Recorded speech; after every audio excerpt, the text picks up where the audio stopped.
Tiding ting tiding ting. Jangan lupa like, comment, and subscribe.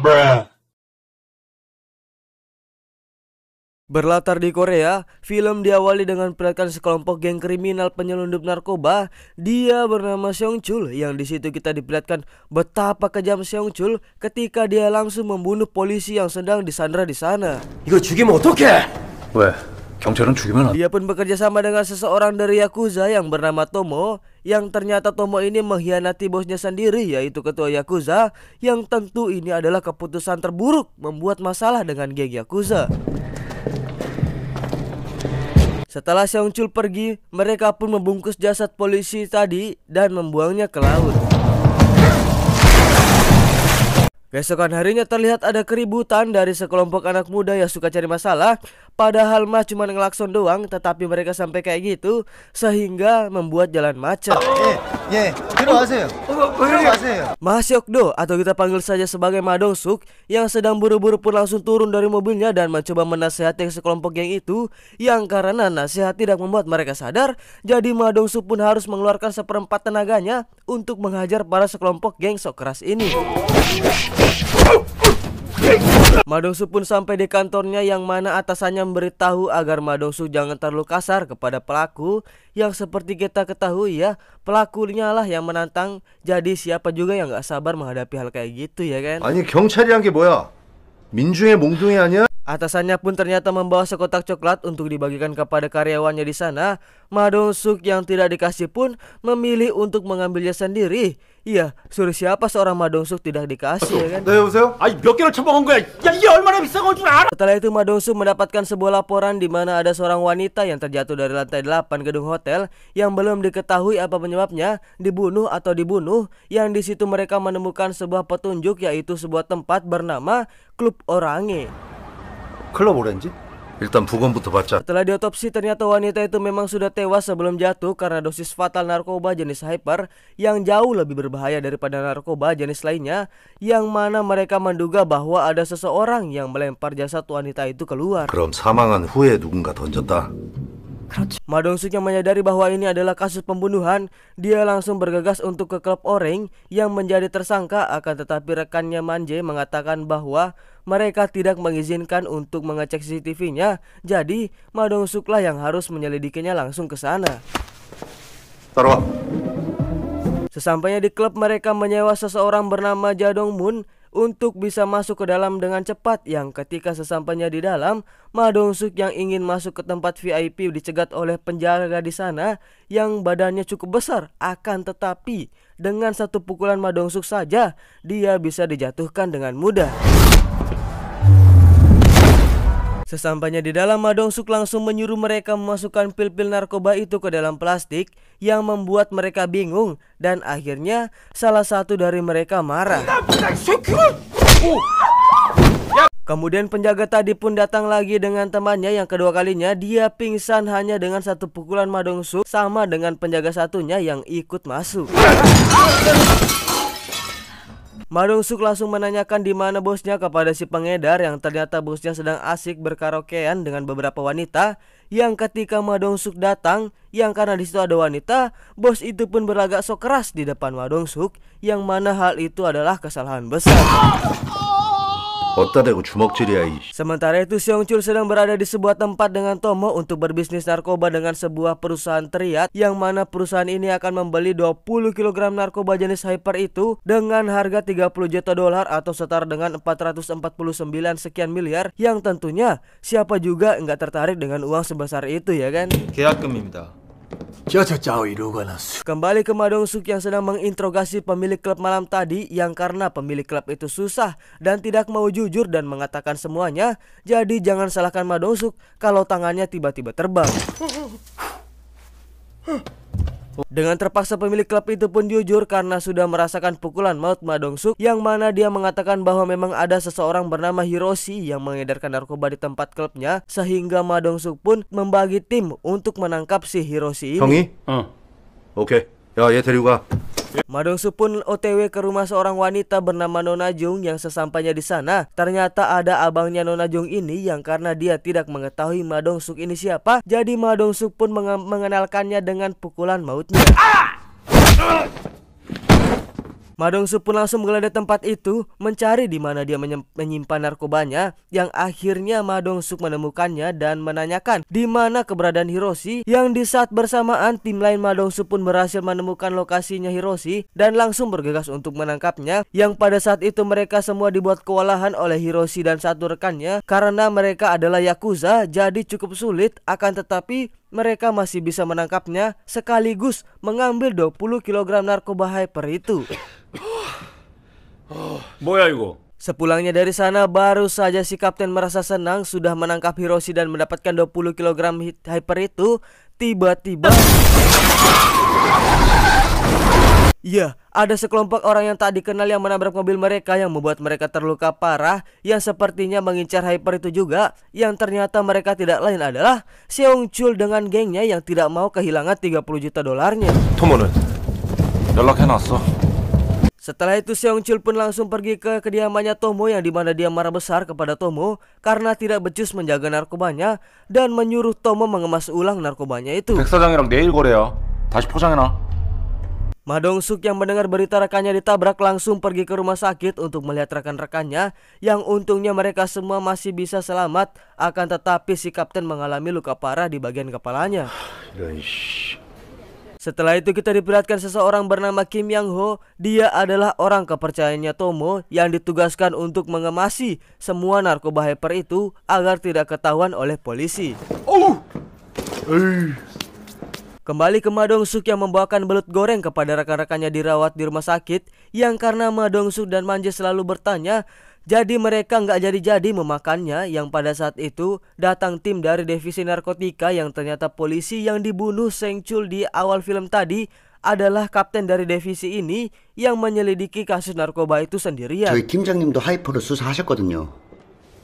Setelah itu Ma Dong-suk pergi ke sebuah kantor divisi narkotika, yang di sini kita diperlihatkan yang ternyata Seong-chul adalah kapten dari divisi narkotika, yang seperti kita ketahui dia sendirilah yang menjual narkobanya, yang ketika Ma Dong-suk meminta sedikit informasi tentang geng Yakuza dan narkoba hyper itu, Seong-chul tentu saja tidak mau memberikan informasi itu, sehingga Manje mengajak Ma Dong-suk pulang saja, di mana dia memberikan kartu namanya kepada Seong-chul agar bisa dihubungi, akan tetapi dia malah ngasih nama kartu. Dia malah salah ngasih kartu nama.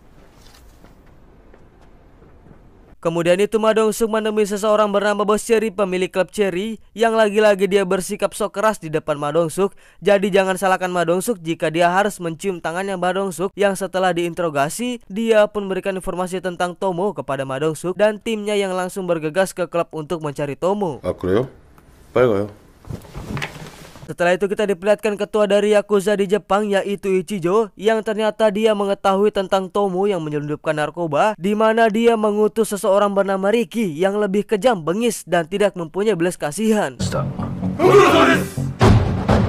Sementara itu Seong-chul sedang bertemu dengan Bos Triad, di mana Tomo menelpon dan memberitahu kepada Seong-chul kedatangan Ricky, sehingga Seong-chul meminta waktu 2 hari lagi untuk menyerahkan narkobanya kepada Bos Triad.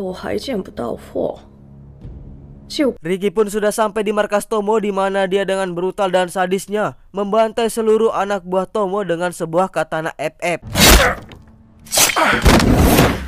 Sampailah Ma Dong-suk dengan timnya di sebuah kafe untuk mencari Tomo, di mana dia dan Ma Dong-suk dengan mudahnya mengalahkan semua orang sok keras ini. Sementara itu Tomo sedang berada di hotel untuk mengemasi semua harta bendanya, yang sialnya Ricky sudah ada di sana, yang di saat bersamaan Ma Dong-suk juga OTW ke hotel itu untuk mencari Tomo, yang ketika di parkiran Ma Dong-suk melihat Tomo yang sedang dibawa oleh gengnya Ricky, di mana dia dengan mudahnya melumpuhkan semua anak buahnya Ricky, akan tetapi dia pun harus lumpuh juga ketika ditabrak oleh mobil Ricky, yang akhirnya Ricky berhasil kabur membawa Tomo. 야 만지야 잡배! Tomo ternyata dibawa Ricky ke dermaga dan menanyakan di mana narkobanya, yang Tomo kira dia tidak akan buka mulut akan selamat, tetapi dia salah. Walaupun hanya Tomo yang mengetahui di mana narkobanya, Ricky yang kejam dan brutal pun langsung membunuhnya dan memilih untuk mencari narkobanya sendiri. 네가 그랬던 걸 샘부사세. 주선주로. Keesokan harinya jasad Tomo pun ditemukan di dermaga dan beritanya sudah menyebar sementara Ma Dong-suk akan menginterogasi Kim Yang-ho yang karena dia kasusnya tidak resmi, dia pun harus menginterogasinya di Hotel Oyo cabang Korea sehingga 너 야쿠자 어디 갔어? kemudian Seong-chul dengan timnya pun mendatangi sisa anak buahnya Tomo dan mengetahui bahwa yang membunuh Tomo adalah Ricky. 야, 토모 죽이게 누구야?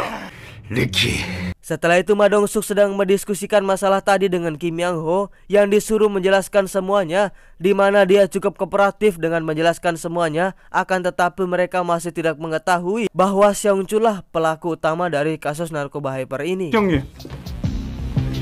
미쳤어? Kemudian jasad kapten divisi narkotika yang dibunuh di awal film tadi pun ditemukan yang membuat Ma Dong-suk semakin membara untuk memecahkan kasus ini. Sementara itu salah satu anak buah Seong-chul sedang mencari narkoba itu di kantornya Tomo yang di situ dia didatangi oleh Ricky dan gengnya, di mana Ricky langsung membunuh anak buahnya Seong-chul itu yang dia kira dia adalah Seong-chul. Keesokannya Seong-chul yang mengetahui anak buahnya dibunuh oleh Ricky, Seong-chul yang emosi pun langsung menelpon ketua Yakuza untuk bernegosiasi, yang tentunya setelah semua masalah ini, mana mungkin ketua Yakuza mau dinegosiasi dengan mudah.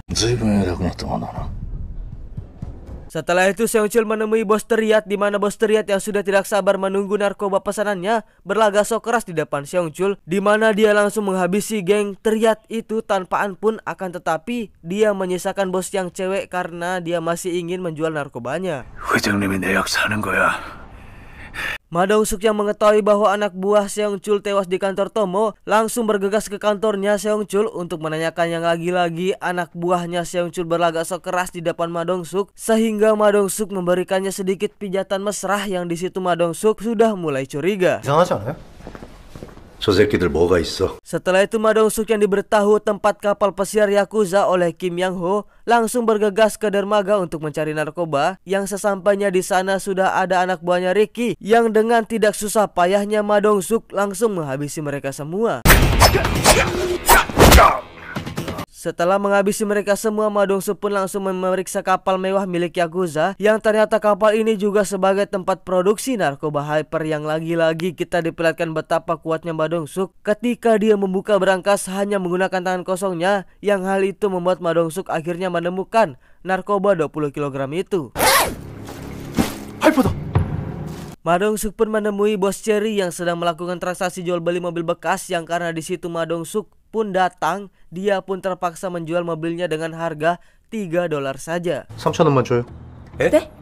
얼마요? Setelah itu Ma Dong-suk berencana untuk menjebak Seong-chul dengan menjadikannya bos Cherry sebagai umpan agar Seong-chul terpancing, yang setelah mereka mengirimkan fotonya, Seong-chul pun sepakat untuk mengambil narkobanya. 조건은? 예? Seong-chul pun dengan nekatnya mendatangi markas Ricky yang saya kira dia bakal membunuhnya, tetapi ternyata dia melakukan negosiasi untuk bekerja sama mendapatkan narkoba itu. 오마이가 못되는 가. Rencana pun dimulai di mana bos Cherry disuruh ke lantai 3 yang ternyata di situ sudah ada Ricky dan gengnya, yang ketika Ma Dong-suk masuk dia pun harus tumbang karena dipukul di bagian kepalanya. Ternyata Seong-chul ini sangat pintar, di mana ketika rekannya Ma Dong-suk baru datang, Seong-chul pun langsung merebut narkobanya dari mereka, dan Ricky pun dibuat kesal karena sudah ditipu juga, sedangkan Ma Dong-suk pun harus dibawa oleh Ricky and the gang.